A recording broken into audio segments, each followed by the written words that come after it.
네, 오늘은 추수감사절 예배이기 때문에 우리 영아부 아기부터 며칠 전에 수능시험을 마친 우리 고3 또 학생들까지 이렇게 부모님과 함께 예배를 드리게 됐습니다. 그래서 어느 때보다도 예배가 따뜻하고 또 생기가 있는 것 같습니다. 저는 오늘 거꾸로 감사하는 사람들이란 제목으로 오늘 감사절 말씀을 전하려고 합니다. 터키에 가면 안타키아라는 도시가 있습니다. 이 도시의 옛 이름은 안디옥이었는데요. 지금으로부터 약 2000여 년쯤 전에 그 도시에 아주 이상한 사람들이 나타났습니다. 그들은 외계인처럼 얼굴 생김새가 아주 이상했거나 또 아니면 복장이 아주 이상했던 것이 아니라 가만히 보니까 다른 것은 다른 사람과 똑같은데 한 가지 그들이 살아가는 모습이 다른 사람들과 너무 달랐기 때문입니다. 예를 들면 다른 사람들은 자신의 유익을 위해서 오직 이기적으로만 살아가는데 이들은 거꾸로 다른 사람을 위하여서 이타적으로 살아갔습니다. 마치 소금처럼 빛처럼 자신을 희생했기 때문에 그 소수의 사람이지만 그들 때문에 도시가 얼마나 환해졌는지 몰랐습니다.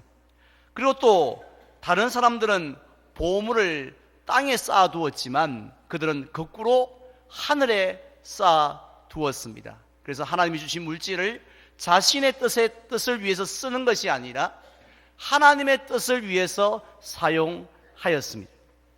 그리고 다른 사람들은 틈만 있으면 인상을 쓰면서 한숨을 푹푹 쉬면서 무엇을 먹을까, 무엇을 마실까 염려했고요. 심지어는 아직도 일어나지도 않았는데 30년 후에 결혼하게 되어질 자기 갓 태어날 딸의 결혼 걱정까지 다 하면서 그렇게 염려하는데 이들은 아무것도 염려하지 않는 사람들이었습니다. 심지어는 죽음이 바로 눈앞에 다가왔음에도 불구하고 전혀 염려하지 않는 사람들이었습니다. 얼마나 이상한 사람들입니까?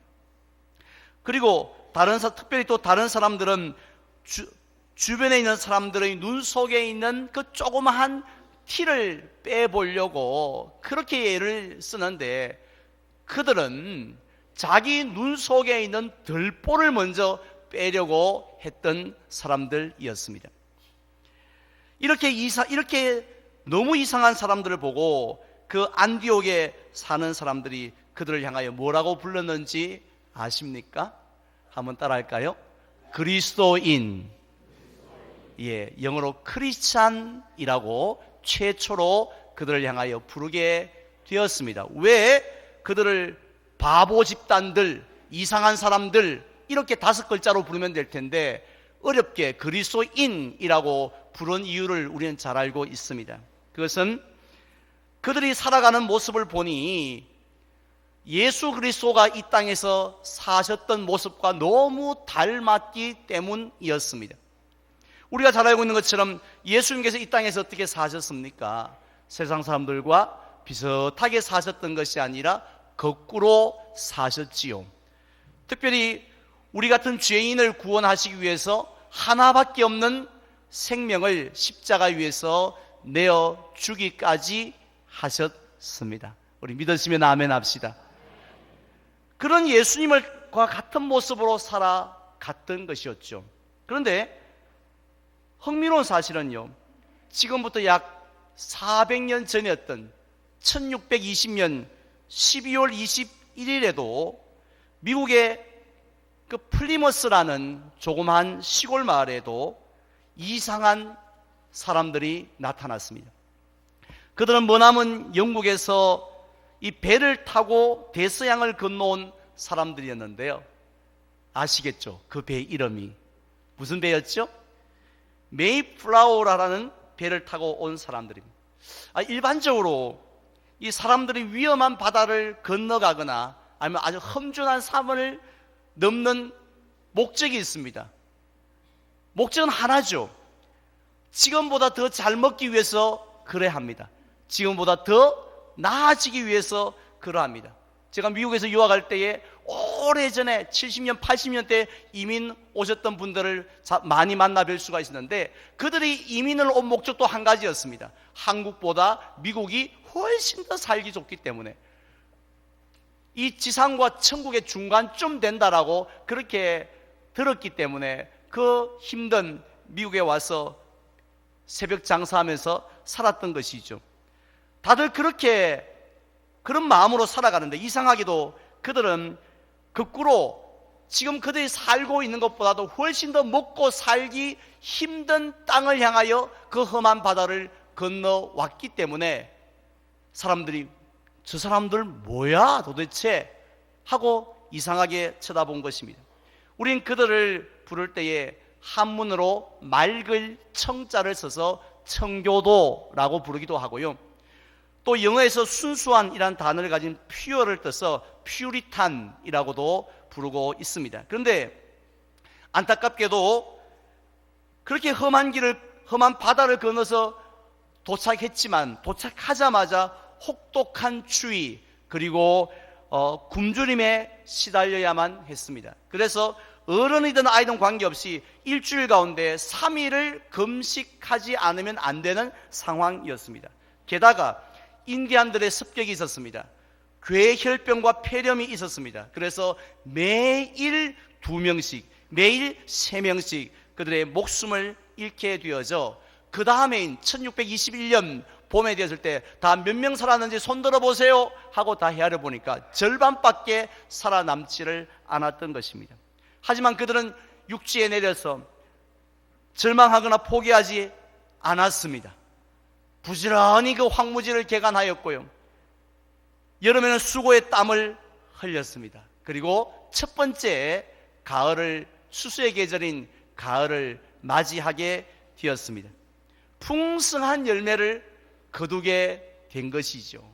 그러자 그들이 너무 기쁜 마음으로 첫 번째 추수감사절을 지키게 된 것입니다. 그런데 우리는 그들이 지킨 그 첫 번째 추수감사절에서 한 가지 이상한 점을 발견할 수가 있습니다. 그래서 놀랍게도 그들에게 있어서 가장 큰 감사의 제목은 눈앞에 있는 풍성한 열매가 아니었다라는 것입니다. 사실 오늘날 추수감사절을 지키는 저와 여러분들이 아침에 냉장고 문을 탁 열어보고 그리고 또 냉동실 문을 탁 열어보고 지난 설날 때 들어왔던 찹쌀떡이 아직도 냉동되어져 있는 그 모습을 우리가 허무하게 바라보면서 가장 큰 감사의 제목이 바로 저 떡입니다, 저 쌀입니다 이렇게 생각하지는 않는 것 같습니다. 오늘 우리 강대상 좌우에 보면 쌀자루가 2개씩 20kg짜리가 놓여 있습니다. 의성군 봉양면 모 정미소에서 원래 새로 쌀을 찌어서 갖다 놓은 것이에요. 어제 토요일 오후였습니다. 우리 교회가 20년 넘게 함께 섬기고 있는 자매교회로 섬기고 있는 의성 성암교회에서 너무 감사하다고 하면서 이렇게 쌀을 이렇게 가져오신대요. 목사님, 장모님이 차를 좀 멀리 대시고 직접 20kg를 메고 이렇게 현관으로 들어오시는 모습을 보았습니다. 오늘 우리 성도들 중에 이 쌀 도합 20kg 곱하기 4, 80kg를 보면서 제일 큰 감사의 제목으로 우리 교회에 쌀이 있다고 그것 때문에 제일 기뻐하신 분 누가 있겠습니까? 하지만 먹을 것이 없어서 일주일에 3일을 무조건 금식을 해야 되는 그 상황 속에서 그 풍성한 열매보다도 더 귀한 것이 어디에 있었겠습니까? 이제는 더 이상 굶주려 죽지 않아도 된다라는 그 생각을 했을 때 얼마나 기쁘고 얼마나 그 곡식이 귀했겠습니까? 근데 놀랍게도 그들에게는 이 곡식보다도 더 큰 감사의 제목이 있었다는 것이죠. 그것은 바로 오늘 본문에 나오는 좁은 문이었습니다. 오늘 본문 13절 말씀에 보면 예수님께서는 제자들에게 이 세상에는 두 개의 문이 있다라고 하셨습니다. 하나는 좁은 문이고 또 하나는 넓은 문이라고 하셨습니다. 그러면서 이 두 개의 문 중에서 예수님은 어느 문으로 들어가라고 말씀을 하셨습니까? 좁은 문으로 들어가라고 명령을 하셨습니다. 이 말씀은 우리가 교회에 들어올 때 넓은 정문이 아니라 이 위에 좁은 후문으로 들어오라 그런 말씀 아니죠. 길이요 진리요 생명이 되시는 예수 그리스도를 나의 구주로 영접하고 그분이 가신 길을 따라가라 라는 그런 말씀입니다. 근데 예수님을 따라가는 것이 말처럼 그렇게 쉽지는 않습니다. 마태복음 16장 24절에 보면요, 누구든지 나를 따라오려거든 어떻게 하라고 하셨습니까? 먼저 자기를 부인해야 하고 그 다음에는 자기 무엇을 지고요? 십자가를 져야만이 따라갈 수 있다고 했습니다. 결국 육체의 모든 정욕들을 포기해야만이, 그리고 또 십자가를 짐 같은 그런 고난을 당해야만이 주님을 따라갈 수 있다라는 말씀입니다. 따라서 이러한 좁은 문을 찾는 사람은 많을까요, 적을까요? 당연히 적을 것이라고 예수님 말씀하셨고, 반대로 자기 마음대로 하고 싶은 대로 하는 그 길, 그 문에는 찾는 사람이 많을 것이라고 하셨습니다. 자, 그렇다면 신대륙에 도착해야 했던 그 청교도들은 왜 그렇게 분명히 마음만 먹으면 넓고 편안한 그런 문으로 갈 수 있었을 텐데 왜 한 번밖에 없는 인생인데 그렇게 좁고 험한 좁은 문을 그들은 선택을 하였을까요? 그 이유는 한 가지입니다. 바로 결과 때문이죠. 그 열매 때문입니다. 이 문으로 가나 저 문으로 가나 결국은 서울에서 만나고, 이 길로 가나 저 길로 가나 결국은 한양에서 만난다면 뭐 심각하게 고민할 게 있겠습니까마는 이 결과가 하늘과 땅 차이였기 때문입니다. 먼저 이 넓은 문으로 들어가면 결국에는 멸망의 열매를 맺게 되기 때문입니다. 왜 그런 줄 아십니까? 하나님이 함께 하시지 않습니다. 분명히 편안하고 쉽고 럭셔리하게 삶을 살아가는데 그 길에는 하나님이 함께 하시지 않기 때문에 결국에는 멸망의 열매를 거두게 된다라고 하셨습니다. 반대로 좁은 문으로 들어가면 그 길은 하나님이 함께 하시는 줄 믿습니다. 하나님이 도와주시는 줄 믿습니다. 그래서 마지막에는 영원한 생명, 영생이라는 열매를 얻게 될 줄로 믿습니다. 그 약속을 예수님이 하셨기 때문에 따라서 그들은 정든 편안하였고 정들었던 집과 고향도 버릴 수가 있었던 것입니다. 훨씬 더 먹고 살기 힘든 땅을 택하여 나아갈 수 있었던 것입니다. 비록 지금은 힘들고 어렵지만 그러나 나중에 더 놀라운 축복을 기대하였기 때문이었습니다. 따라서 그들은 첫 번째 추수감사절을 지키면서 세상 사람들처럼 하나님 쌀 20kg 주셔서 감사합니다, 호박 5덩어리 주셔서 감사합니다, 옥수수 몇 자루 주셔서 감사합니다, 이것 때문에 감사하고 끝 했던 것이 아니었습니다. 그들은 한 걸음 더 나가서 더 큰 감사가 있었는데 바로 하나님 우리에게 좁은 문 들어가게 하시니 감사합니다. 우리가 넓은 문으로 들어갈 수도 있고 좁은 문으로 갈 수도 있었지만 그러나 하나님 우리를 인도하셔서 좁은 문으로 갈 수 있게 해주신 것, 이 길 걷게 하여 주신 것 감사합니다 하는 그 감사가 훨씬 더 컸던 것입니다. 자, 그렇다면 오늘 추수감사절을 지키는 저와 여러분들의 감사는 어떠합니까? 무엇이 가장 큰 감사의 제목입니까?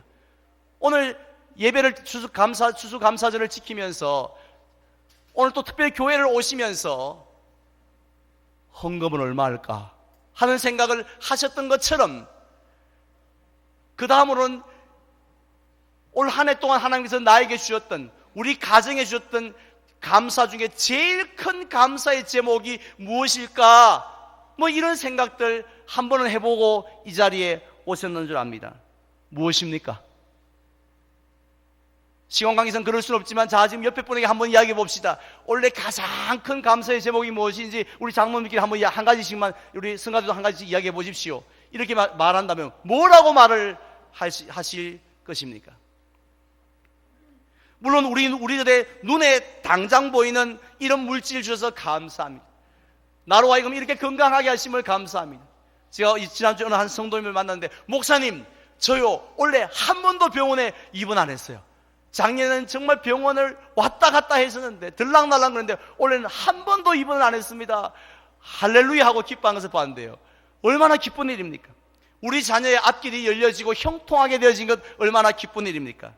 따라서 구약의 이스라엘 백성들이 모든 추수를 마치고 수장절이라는 절기를 지키며 감사를 드렸던 것처럼, 우리도 그러한 모든 것에 대해서도 감사하셔야 돼요. 왜냐하면 이 모든 것들 가운데 하나님의 은혜가 아닌 것, 저절로 생긴 것은 하나도 없기 때문인 줄 믿습니다. 자, 그런데 우리에게는요, 하나님은 우리에게 그보다도, 그 감사 제목보다도 더 앞에 더 큰 감사의 제목을 원하고 계십니다. 그것은 바로, 하나님, 넓은 문이 아니라 좁은 문 가게 하여 주신 것 감사합니다 라고 우리가 감사할 때 하나님은 진짜 우리의 감사를 기쁘게 받으실 줄 믿습니다. 물론 우리가 걸어가는 그 길은요, 그 좁은 문의 길은 결코 푸른 초장과 쉴만한 물가만 있는 그런 길은 아니죠. 사망의 음침한 골짜기와 같은 그런 험한 길이 틀림이 없습니다. 그래서 세상 사람들은 이런 우리를 보고, 아이야 이 사람아 왜 그렇게 사냐고, 왜 거꾸로 사냐고, 똑바로 살라 똑바로, 이렇게 하면서 우리를 조롱하기도 합니다. 그럼에도 불구하고 우리가 이 길을 가면서 기뻐하고 감사할 수 있는 것은 이 길 끝에 무엇이 기다리고 있기 때문입니까? 영원한 축복, 영원한 생명이 기다리고 있기 때문입니다. 그래서 우리 예수님께서도 팔복에서 뭐라고 하셨습니까? 나로 말미암아 너희를 욕하고 박해하고 거짓으로 너희를 거스리는 모든 악한 말을 할 때에 오히려 뭐 하라고요?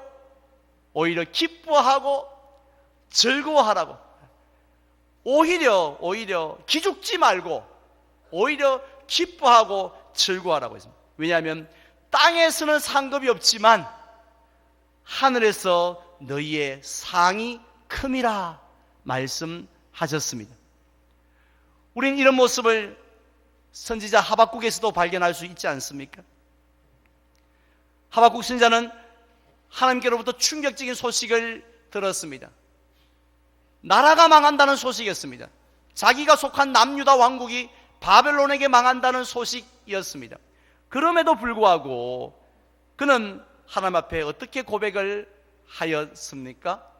우리 시간 화면을 보면서 우리 다 같이 한 목소리로, 우리 자녀들의 수가 훨씬 더 적지만 엄마 아빠 소리보다 더 크게 함께 말씀을 봉독하겠습니다. 시작. 비록 무화과 나무가 무성하지 못하며 포도나무에 열매가 없으며 감람나무에 소출이 없으며 밭에 먹을 것이 없으며 우리의 양이 없으며 외양간에 소가 없을지라도 나는 여호와로 말미암아 즐거워하며 나의 구원의 하나님으로 말미암아 기뻐하리로다. 아멘. 이것이 바로 좁은 문으로 들어가는 자만이 누릴 수 있는 감사요 감격인 줄 믿습니다. 이 감격은요, 우리가 추수를 많이 했을 때, 뭐 대박이 터졌을 때, 아파트 값이 몇 배나 팍 뛰었을 때, 그때에 누리는 기쁨과는 비교할 수 없다고 시편 기자는 우리에게 말씀하고 있습니다. 하나님은 우리에게 세상 사람들도 누릴 수 있는 그 수준의 얕은 감사만 우리에게 주신 것이 아니라 바로 세상 사람들이 상상도 할 수 없는 그런 감사를 누리며 우리가 이 땅을 살아가기를 원하고 계십니다. 이제 저는 말씀을 맺겠습니다. 하나님은 오늘 우리가 드리는 이 추수감사 주일이 세상 사람들과 완전히 다른, 즉 거꾸로 감사하는 절기가 되기를 원하고 계십니다. 세상 사람들은 눈에 보이는 열매가 풍성하면 감사하고 열매가 없으면 입이 이만큼 나옵니다. 인상을 씁니다. 그러나 우리는 비록 눈에 보이는 열매가 없다 할지라도 내가 지금 걷는 이 길이 좁은 길이기 때문에, 주님을 따라가는 길이기 때문에 그 상급을 생각하면서 기뻐하고 감사하는 여러분들 되시기를 바랍니다. 그래서 장차 우리가 하늘에서 받을, 잠시 머물다가 떠나는 이 땅이 아니라 영원토록 머물 하늘에서 받을, 사람이 주는 상이 아니라 하나님이 주시는 그 큰 상을 바라보면서 날마다 감사하고 기뻐하며 소망 가운데 살아가시는 저와 여러분들이 되시기를 주님의 이름으로 축원을 드립니다.